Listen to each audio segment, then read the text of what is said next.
क्या Spiderman brand new day में Spiderman की डेथ होने वाली है? आखिर क्यों स्पाइडरमैन की आंखें काली हो जाती हैं एंड वो किस म्यूटेशन के बारे में बात कर रहा है? उसके अंदर ये म्यूटेशन एंड ये जो जीन के अंदर उसके चेंज आ रहे हैं, ये हो क्यों रहा है, इसके पीछे कौन है और ब्रांड न्यू डे के अंदर हल्का कलर ग्रे ग्रे क्यों दिख रहा है जबकि वो तो यूजुअली ग्रीन होता है। और ऐसे कई सारे बड़े बड़े डिटेल्स के बारे में मैं तुम्हें इस वीडियो में बताने वाला हूँ, तो मेक श्योर करना वीडियो को एंड तक जरूर देखना। I didn't know you could get that big. जहाँ पर आज मैं तुम्हें मोर देन 50 हिडन डिटेल्स बताने वाला हूँ स्पाइडरमैन ब्रांड न्यू डे के बारे में एंड कुछ फैन थ्योरीज भी बताऊंगा जो कि मैक्स टू मैक्स सच होने वाली हैं। और अगर तुम्हें ट्रेलर ब्रेकडाउन या फिर मूवी ब्रेकडाउन वीडियोस पसंद है तो हमारे चैनल को सब्सक्राइब करना मत भूलना। How powerful you've become. I miss you, mate.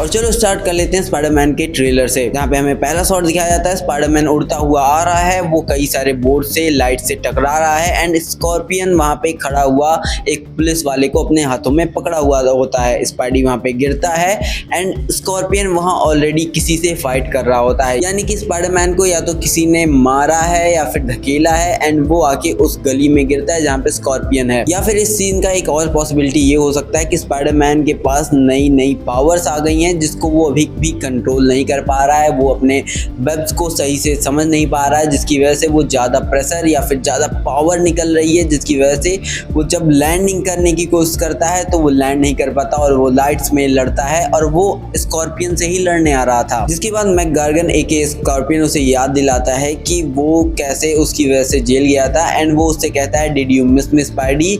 Did you miss me, Spidey?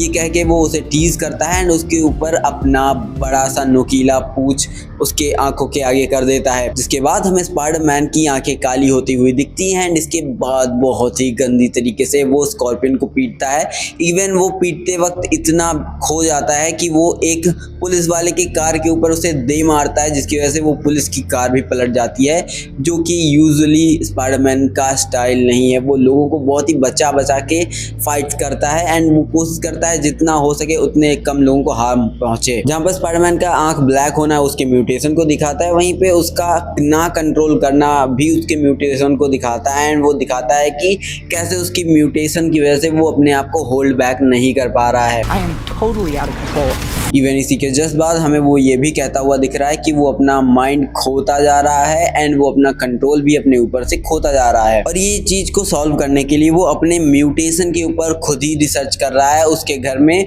वो मशीन होती है जो उसका फुल बॉडी स्कैन कर रही होती है एंड ये उसके घर ही में अब अवेलेबल है, यानी कि उसने या तो खुद ही बनाया या तो किसी की हेल्प से उसने उस म्यूटेशन को समझने के लिए उस मशीन को बनाया है। जहाँ पर स्पाइडरमैन के इस खतरनाक म्यूटेशन के पीछे दो बड़े रीजन मुझे लगता है। पहला ये हो सकता है वेनम सिम्बियोट की वजह से, जो कि नो वे होम के अंदर हमें दिखाया गया था कि वो एक छोटा स्मॉलर पार्ट ऑफ सिम्बियोट छोड़कर चला जाता है, जो कि हो सकता है पीटर के पास तक पहुंच गया हो, बट वो अपने आप को रिवील नहीं कर रहा है एंड वो अंदर ही अंदर पीटर के साथ मर्ज हो रहा है, जिसकी वजह से उसे ऑर्गेनिक वेबिंग मिल गई है एंड वो ककून में जाके और पावरफुल हो गया है एंड ये मेक सेंस भी करता है। बट दूसरा जो रीजन है वो भी सच हो सकता है, वो हो सकता है एक्स-मैन का म्यूटेशन वाली चीजें, जहाँ पे मुझे ऐसा लगता है जो इस मूवी का विलन होने वाला है, जो कि जकाल होने वाला है और वो एक जेनेटिक इंजीनियर है जो कि बहुत ही तगड़ी तरीके से क्लोन्स बनाता है एंड वो म्यूटेशंस पे काम कर सकता है। तो मुझे ऐसा फील होता है कि उसने कुछ ऐसा सब्सटेंस मिलाया होगा जिसकी वजह से हर कोई कंट्रोल हो रहा है पूरे शहर में। जो भी उसकी सॉफ्ट ड्रिंक या फिर वो बियर जिसने भी पिया होगा उसे वो कंट्रोल कर पा रहा है उसी ड्रिंक के थ्रू। अब अगर तुम सोच रहे हो कि मैं किस ड्रिंक की बात कर रहा हूँ, तो मैंने अपनी लास्ट वीडियो में बता रखा था कि जकाल बियर नाम की एक चीज होती है जो कि नेड अपने घर में लेके आता है उस हाउस वार्मिंग पार्टी के अंदर, जो कि हर कोई वहां पे पी रहे होते हैं। और एक बियर की ब्रांड के ऊपर एक स्पाइडरमैन के विलन का नाम होना इज नॉट अ कोइंसिडेंस, ये पूरा प्लान्ड है। तो जकाल ने अपनी बियर में कोई ऐसी केमिकल मिलाई होगी जो कि पूरे शहर में हर किसी ने पी रखी होगी सिवाय पनिशर के। पनिशर अकेले में रहता है एंड वो काफी ज्यादा डिप्रेस रहता है, तो हो सकता है कि पनिशर ने कभी भी वो बियर नहीं पी और इसीलिए पनिशर के ऊपर उसका इफेक्ट भी नहीं पड़ता एंड उस बियर का स्पाइडरमैन के ऊपर जो इफेक्ट दिखता है वो है उसके जेनेटिक म्यूटेशन के अंदर एंड वो म्यूटेंट की तरह इवॉल्व करने लगता है, जो कि एक्समैन की पहली मूवी में चार्ल्स जेवियर ने कहा था कि mutation is evolution of human being, जो कि बहुत ही सीधी तरीके से म्यूटेंट सागा को एस्टैब्लिश करती है, क्योंकि इस मल्टीवर्स सागा के बाद जो सागा स्टार्ट होगी वो होगी म्यूटेंट सागा, जिसको एस्टैब्लिश करना अभी से ही काफ़ी ज़्यादा इंपॉर्टेंट है। And we all already know कि जीन ग्रे का कैरेक्टर इस मूवी में सेडी सिंह प्ले कर रही हैं, जो कि अभी तक छुपाया गया हमसे। खैर, हम अपने नेक्स्ट पॉइंट पे जाएं तो हमें टाइम जंप दिखाया जाता है, जहाँ पे नेड हमें बता रहा होता है कि उसका फाइनल सेमेस्टर MIT का चल रहा है, जो कि 4 साल का स्ट्रेट जंप दिखाया गया है after no way home. And reality में भी ये लगभग 4 साल का जंप हो चुका है, जहाँ पर नेड एंड MJ उसी वीडियो में बाय समवन बोलते हैं। एंड वो बाय समवन पीटर के लिए ही होता है, क्योंकि अब वो उसके लिए समवन हो चुका है एंड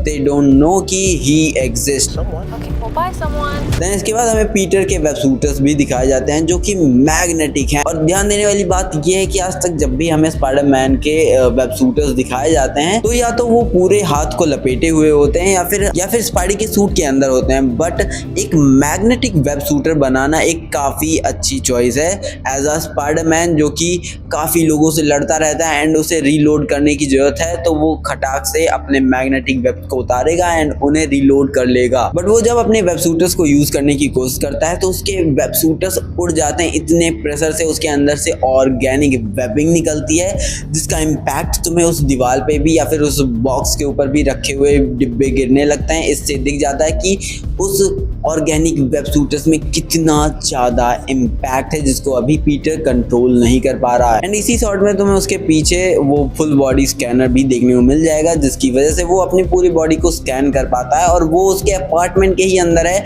यानी अपने अपार्टमेंट के अंदर उसने पूरा का पूरा लैब बना रखा है, अपने ऊपर रिसर्च कर रहा है, अपने जीन्स को बेटर करने की कोशिश कर रहा है। एंड जब ये सब वो नहीं कर पाएगा तो वो हेल्प लेगा ब्रूस बैनर की, जहाँ पे वो ब्रूस बैनर की हेल्प लेके अपने म्यूटेशन को सप्रेस करना चाहता है। वो चाहता है कि उसके म्यूटेशन की जो अच्छी चीज़ें हैं वो उसके साथ रह जाएं एंड जो बुरी चीज़ें हैं, जैसे कि बहुत ही अनकंट्रोलेबल वेब्स या फिर उसका अनकंट्रोलेबल माइंड, जो कि गुस्सा एंगर दिखाता है कि वो कभी भी गुस्सा करने लगता है तो अपने आप को रोकता नहीं है, जो कि एक स्पाइडरमैन के लिए बहुत बड़ी बात होती है, क्योंकि वो अपने पंचेस को बहुत ही ज़्यादा होल्ड करके मारता है। अगर वो किसी को एक पंच ढंग से मार दे तो भाई बंदा ढेर हो जाए, मर जाए, उसकी चटनी बन जाए, इतना पावरफुल होता है स्पाइडरमैन। जहाँ पर doctor banner and Peter Parker दोनों ही म्यूटेटिंग DNA के बारे में बात करते हैं एंड वहाँ पे डॉक्टर बैनर उसे बताता है कि मेरे पास ये जो वॉच जैसी चीज़ है, इनहिबिटर है, इसके अंदर अगर ये लाल हो जाए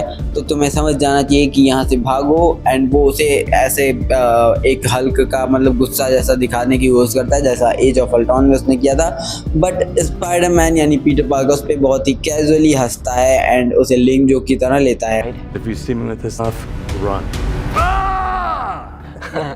देन हमें वही डायलॉग्स बताए जाते हैं जिसके अंदर पीटर ये बोलता है कि मुझे अच्छी चीज़ें अपने म्यूटेशन की रखनी है एंड बुरी चीज़ें निकाल देनी है, जैसा कि anger, out of control mind. मुझे ऐसा माइंड नहीं चाहिए जो कि मेरे कंट्रोल में ही ना रहे। एंड उसके बाद हमें एक और सीन दिखाया जाता है जिसके अंदर पिजन, एक कबूतर उसके शरीर से आके चिपक जाता है एंड वो उस कबूतर को लेके ऐसा जाके एक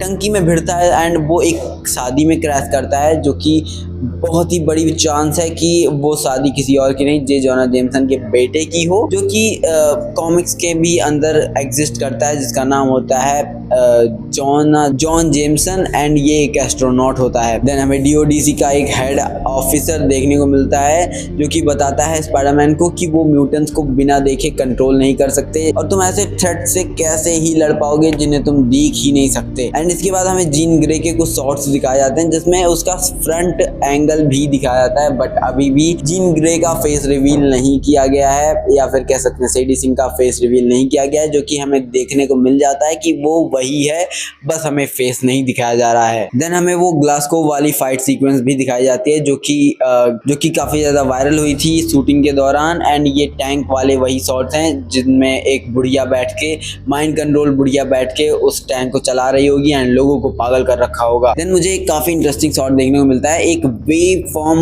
एक आइलैंड से निकल के आ रही होती है जो कि न्यूयॉर्क के बीच में होता है। एंड ये जो आइलैंड है ये एज अ प्रिजन यूज़ किया जाता है इन कॉमिक्स एंड मूवीज़ में भी हो सकता है वो प्रिजन की तरह यूज़ किया जाए। वहाँ पे एक वॉच टावर लगा हुआ है जो कि शिप्स के लिए यूजली यूज़ होता होगा, बट मुझे क्यों लग रहा है कि ये वही जगह है जहाँ पे वो प्रिजन होने वाला है जहाँ पर स्पाइडरमैन फाइट करता हुआ दिख रहा है। बट खैर अभी हम बात कर लेते हैं उस वेव फॉर्म की जो कि आगे चल के हमें दिखाया जाता है कि वो वेव फॉर्म लोगों को हिट कर रही है एंड उस वेव फॉर्म के हिट करते ही लोग माइंड कंट्रोल हो जा रहे हैं। बट पनिशर उनके बीच में भी खड़ा होके माइंड कंट्रोल नहीं होता है, विच शोज कि ये थ्रेट बहुत बड़ा है एंड जिस किसी ने भी वो बियर पिया होगा जिसकी वजह से वो माइंड कंट्रोल्ड ईजिली हो जा रहे हैं। देन हमें पीटर का एक AI भी देखने को मिलता है जो कि ट्रैक कर सकता है कि कैसे वो लोग माइंड कंट्रोल हो रहे हैं एंड कौन सा इंसान अभी माइंड कंट्रोल है, क्योंकि मुझे लगता है कि ये बनाया होगा नेड ने एंड नेड की हेल्प से ही उसने ये AI बिल्ड किया होगा, जो कि मुझे सुनने में भी आ रहा है कि उसने स्पाइडर ट्रैकर नाम की कोई चीज़ बनाई है। तो मूवी में बहुत ही बड़े चांसेस हैं कि नेड की भी स्टोरी लाइन को थोड़ा बहुत आगे बढ़ाया जाए with this AI thing. And एक गजब की बात ये भी है, इस जो माइंड हॉपिंग वाली चीज़ है ये सिर्फ और सिर्फ पीटर ही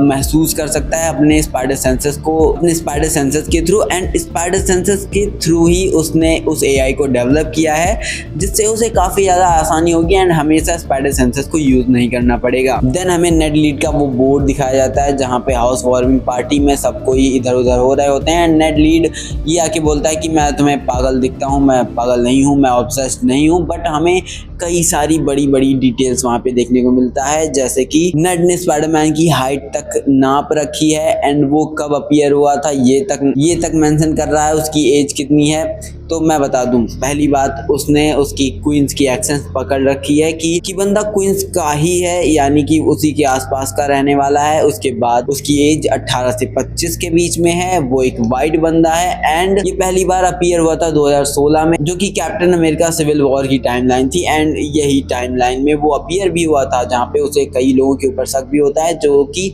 पार्कोर कर रहे होते हैं, कि आइडेंटिटी पे उसे काफ़ी ज़्यादा शक है कि ये लोग जो 2016 में पार्कोर करते थे एंड अचानक से उन्होंने अपनी एक नई आइडेंटिटी बना ली होगी एंड वो गायब हो गए। देन पीटर एमजे को देखते ही एंड एमजे के उससे बात करते ही कॉफ करता है एंड इस पे नेड सोचता है कि ये दोनों क्या एक दूसरे को जानते हैं, उन्हें थोड़ा थोड़ा हिंट होता है, बट ये सिचुएशन ज़्यादा देर चलेगी नहीं एंड पीटर अपनी आइडेंटिटी वहाँ पे रिवील नहीं करने वाला। देन हमें कुछ माइंड कंट्रोल, माइंड हॉप्ड इंसान देखने को मिलते हैं जो कि टीज कर रहे होते हैं स्पाइडरमैन को You okay?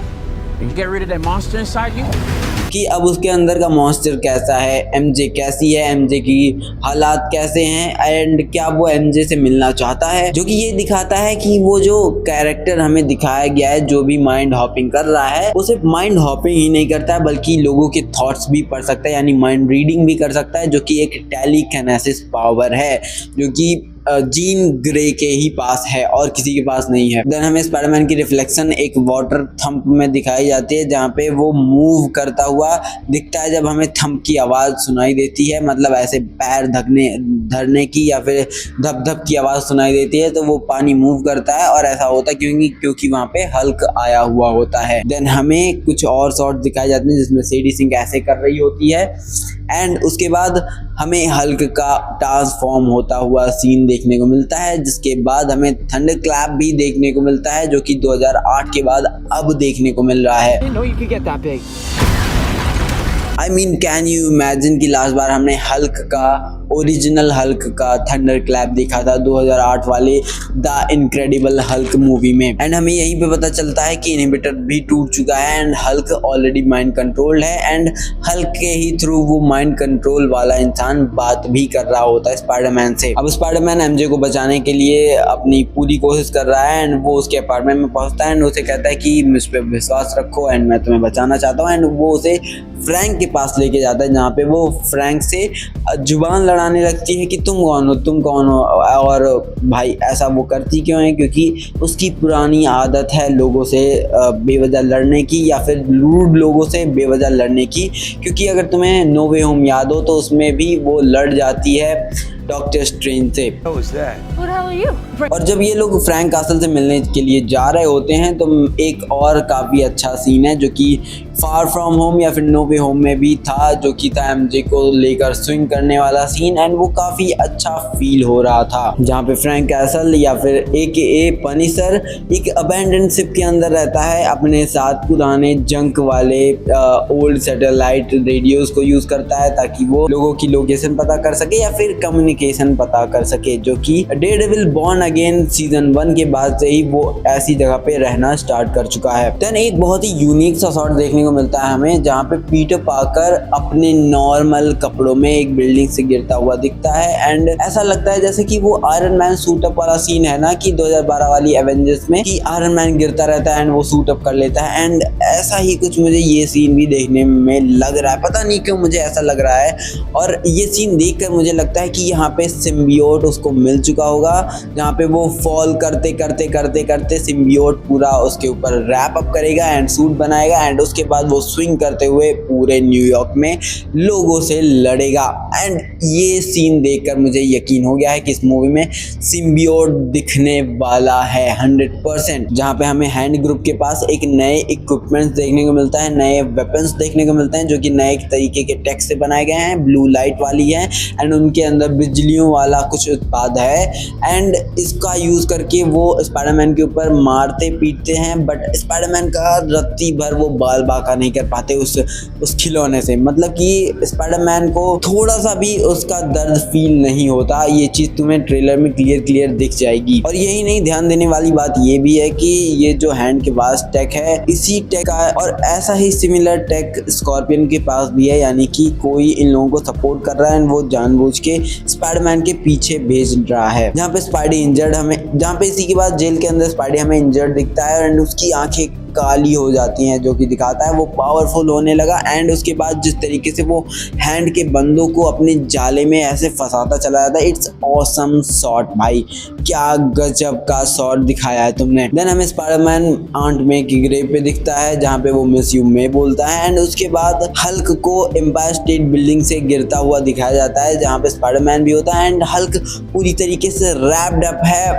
वेब्स में, जो कि स्पाइडरमैन ने लगा के रोक रखा है हल्क को, ताकि वो कहीं इधर उधर भाग ना सके, एंड उसके साथ कंक्रीट भी जुड़ा हुआ है ताकि वो उसी कंक्रीट में फंसा रहे। पर क्या तुम्हें लगता है कि स्पाइडरमैन हल्क को अपने वेब से रोक पाएगा? इतना पावरफुल हीरो और उसको वो वेब से रोक पाएगा? खैर, ट्रेलर खत्म होने से पहले वो अपनी बैक की स्ट्रेचिंग कर रहा होता है एंड बता रहा होता है DODC वालों, क्योंकि स्ट्रेचिंग करना काफ़ी अच्छा साबित हो सकता है, और क्योंकि वो अब हाई स्कूल में नहीं है तो इसके लिए काफ़ी ज़्यादा दिक्कतें होती हैं, जो कि अक्रॉस द स्पाइडरवर्स वाले स्पाइडरमैन का सीधा टीज दिया गया है, एंड इसके अंदर कई सारे teases Tobey Maguire, Andrew Garfield वाले स्पाइडरमैन का भी दिया गया है, जो कि तुम देख सकते हो ट्रेलर में कई जगह पे ऑर्गेनिक वेबिंग है, या फिर उसके सूट में रिंकल्स पड़ना, या फिर अक्रॉस द स्पाइडरवर्स की तरह स्पाइडरमैन का अपने कमर को सीधा करने के लिए स्ट्रेचिंग करना, ये सब बहुत ही नॉर्मल चीज़ें हैं। वहीं पे स्ट्रेचिंग करने के बाद तुरंत ही DODC वालों को धोने लगता है, बट तुम ये सोचो कि स्पाइडरमैन को आए हुए कितने साल बीत गए, लगभग 10 साल बीत चुके हैं। पहली बार 2016 में स्पाइडरमैन हमें अपीयर होते हुए दिखा था कैप्टन अमेरिका सिविल वॉर में, and it's been 10 fucking years. तो ये तो थे मोर देन 50 प्लस, तो ये तो थे मेरे more than 50 plus hidden details and Easter eggs के बारे में मैं बता रहा था। और तुम्हें ये वीडियो कैसी लगी, मेक श्योर करना वीडियो को लाइक कर देना, दोस्तों में शेयर करो, उन्हें ये सब डिटेल बताओ, एंड मेरी वीडियो पे जितना हो सके उतना कमेंट करके बताओ कि तुम्हारी क्या फैन थ्योरीज है इस मूवी को लेके, एंड हम भी इस पे और कई सारी फैन थ्योरीज बनाएंगे एंड उस पर बात करेंगे अभी। बट उससे पहले अगर तुमने चैनल को सब्सक्राइब नहीं किया तो सब्सक्राइब करके ही जाना, दोस्तों में वीडियो शेयर कर दो, वीडियो अच्छी लगी तो लाइक कर दो, चैनल पे नए हो तो सब्सक्राइब किए बिना बिल्कुल भी मत जाना। चलता हूँ, मिलते हैं नेक्स्ट वीडियो में, तब तक के लिए tata bye bye and peace out.